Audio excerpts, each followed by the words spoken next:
Hi there, everyone. Happy Thursday. I am King 5 meteorologist Adam Claybon. A lot more clouds out there today and a bit of a cool down, and expect more of that as we head through the last few hours here of July and then on into the start of August for tomorrow as we head into Friday and the end of the work week. The weekend looking to be pretty nice too. We do have some clouds around, but Seafair weekend I think overall is going to be great. But yeah, back to what's happening today. We do have some showers and some storms across more the eastern side of the state. You can see those blobs of green showing up, that green shading across the eastern side of the state. Now, not a lot of rain in the rain gauges as of yet. We'll see what happens as we go on here into the latter part of this evening and throughout the night, but that could start to pick up just a bit. And we'll see how much of that rain extends over here across this side of the state, west of the Cascades, as we head on into the night. Now, we do still have that chance of a shower or a storm, mainly east of the mountains, but something, of course, we're keeping an eye on, we're tracking, and we're going to really show you how that is leading to some cooler temperatures over there. And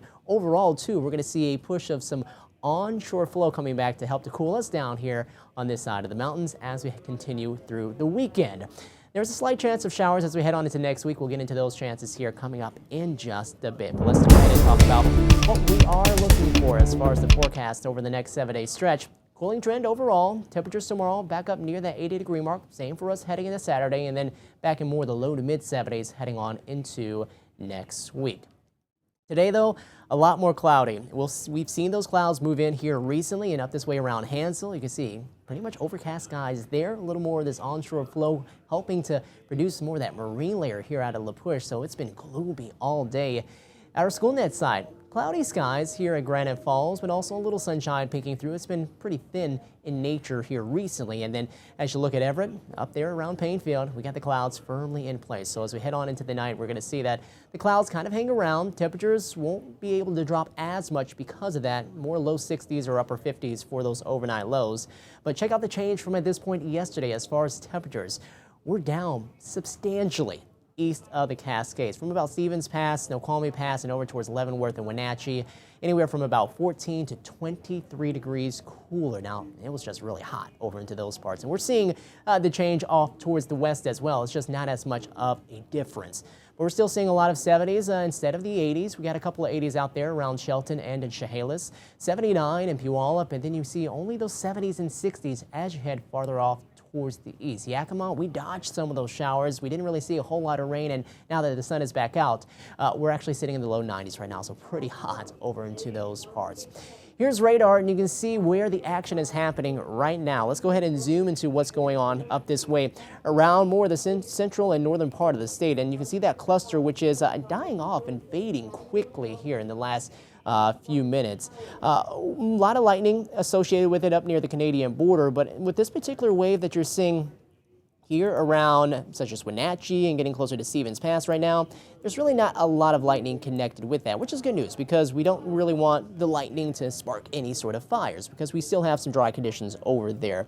But there are some lightning strikes, and that's something we'll have to monitor here over the next few days to see if anything does flare up from some of those strikes. Thankfully, we've had a decent amount of rain to go along with that. As far as any of this trying to find its way west of the Cascades, maybe the foothills get a little bit of a chance, but you can see very little moisture really extending here for areas closer to east side, Lake Washington, getting closer to Lake Sammamish, around Bellevue, maybe around Issaquah, maybe a sprinkle over this way, but again, most of what we're seeing here on this side of the state is really little, if anything, as far as the rain is concerned. So we'll continue to see that kind of fade here as we head on into the night, and then we're going to be looking at that drier pattern, although it's going to be cooler heading on into the weekend. So let's go ahead and pan back out. You can see big picture is that's going to sweep on through here. A lot of that lightning and thunder will start to fade away here as we head into the night as well, and we are starting to notice a little more of this push coming in from off of the coast as this area of low pressure is getting back to what it was doing earlier into the week, helping to supply us with a bit more of that westerly flow. Did mention we do have concerns still across the eastern side of the state, so here it is right here. The red flag warnings are out until 8 p.m. tonight, so not too much longer with these, but once we head on into the latter part of the night, looks like the thunder and lightning chance will continue to diminish. We'll see that we'll get a bit more moisture into the atmosphere, and we'll get a more of a onshore push, which will help to cool things down there on that side of the mountains as we go later on into the week. So looking at Futurecast here for tonight, the last bit of those showers should begin to fade by about that 8 to 9 o'clock time tonight. You can see as we continue through the night, heading into early tomorrow morning, that's 8 o'clock. We do have some showers still across more of the Cascades. Some of that across maybe Skagit and Whatcom County could find its way into the foothills or maybe around some parts of the coastal areas too, but I think it's going to be really tough to do so. We do get to see the sunshine though pop back out as we head on into more the afternoon. So kind of a pattern where we have been seeing here recently, the morning clouds, the afternoon sunshine kind of returning for us heading on into the end of the work week. And then expect that as we head on into Friday night and then into early Saturday that starts up yet again. And we'll see the clouds during your Saturday morning eventually giving way to a few more rays of sunshine heading into the afternoon. Shouldn't really keep that marine deck too low, but there is some concern heading on into Sunday. We'll see how much and how low those clouds actually are because that can play a role in the Blue Angels. Don't think we're going to see too much of an issue with it right now, but just something to keep in the back of your mind. But definitely going to keep things cooler as we go throughout the weekend, and Sunday is the day that we see more of a noticeable cool down coming in to go along with that. Now, looking at the forecasted fire smoke that's going to be in the air, we still have our fire there closer to Lake Cushman, and we've been seeing some areas of smoke in the atmosphere, and especially if you're right around the immediate area where this fire is, that is helping to produce some poor air quality. But what we've been noticing is at a lot of our reporting sites, not much of an issue at all. A lot of this is into the higher parts of the atmosphere, but you can see from about Pierce County down to Thurston County and across the southern part of the Kitsap Peninsula through Mason County, that's where we have some of the denser areas of smoke that are going to be staying with us here into tomorrow morning. That's 5 o'clock. Some upper level smoke up across parts as you go into Skagit and Whatcom County as well. And then that kind of extends closer to the I-5 corridor as we head on into Friday afternoon.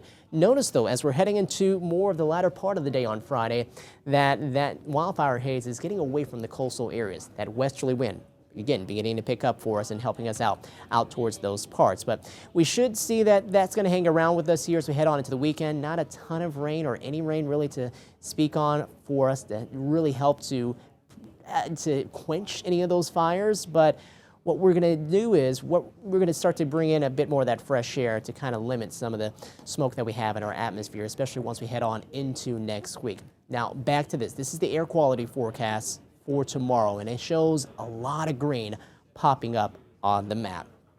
Don't be completely fooled, especially if you're heading up to the higher terrain somewhere into the mountains for a hike or something, heading into the day for Saturday or Sunday, you could get a bit of that whiff of smoke. This is mainly for us here in the lowlands, as most of it's going to be higher up into the atmosphere. And then again, if you're closer to the immediate area where that Bear Gulch fire is, you will be seeing some degradation and some lowering of your air quality. So there will be issues there. Just it looks like on a whole, many of us not dealing with much of an issue as it looks as of right now. So again, if you're heading up to the mountains Saturday, Sunday, going for a hike, going to be a bit cooler as we go through the weekend, back down into the mid 60s on Sunday. Could get a little bit of a whiff of smoke in the air, but generally we're not expecting that to be a big concern here as we head on into that time. And then overall for us here in the lowlands around the Seattle area, temperatures in the lower 80s and upper 70s Friday and Saturday. We'll see things cool down a little bit more as we head on into Sunday, back down into more of the low to mid 70s. Here's your forecast. Tonight we'll drop down into those low to mid 50s, upper 50s around areas closer to Seattle, I think, as we'll hold on to just a bit more of that warmth with more of that cloud coverage around. We'll see low 70s around Blaine for tomorrow. We'll only top off at about 69 at Orcas Island, Mount Vernon getting up to 75. A lot more 70s down this way too for Marysville and Monroe, 75 in Linwood, 60s and low 70s out across our islands for Camano and Whidbey Island there. And then maybe an 80 degree or two out there for us around King County and the Kitsap Peninsula. It looks like we'll be closer to that number, at least as we head farther to the south and get back around those lower 80s. It'll all be dependent upon how early the sunshine gets to peek back out after seeing some of the clouds early on into the morning. Olympia at 81, Tenino getting up to 79 degrees, Castle Rock hitting 82 for a high. We'll be in the lower 70s around Raymond, Tahola topping off at 62, around 70 in Lake Crescent, and then Quilcene topping off at 80 degrees. Port Townsend, much cooler there. We're only at 65 degrees. Here's your 7-day forecast. Expect to see the warmish conditions hanging around for us, and those are pretty close to our averages right now. The average is at 79, 78 degrees, and we're going to be around that number for Friday and Saturday. Those are the first couple of days for us of the month of August, but then you can see there is a cooler stretch ahead as we head on into the latter part of the weekend and into next work week. So main thing is just keep an eye out for some of that smoke if you're going to be heading out for a hike here across the mountains into the weekend. And if you are closer to that Bear Gulch fire, definitely make sure that you're taking the necessary precaution to guard yourself and your breathing, especially if you're a bit more sensitive to the smoke, because you don't want to have to deal with issues when it comes to that. Okay, everyone, enjoy the rest of your Thursday, and hey, happy August. It's coming in. Have a good one.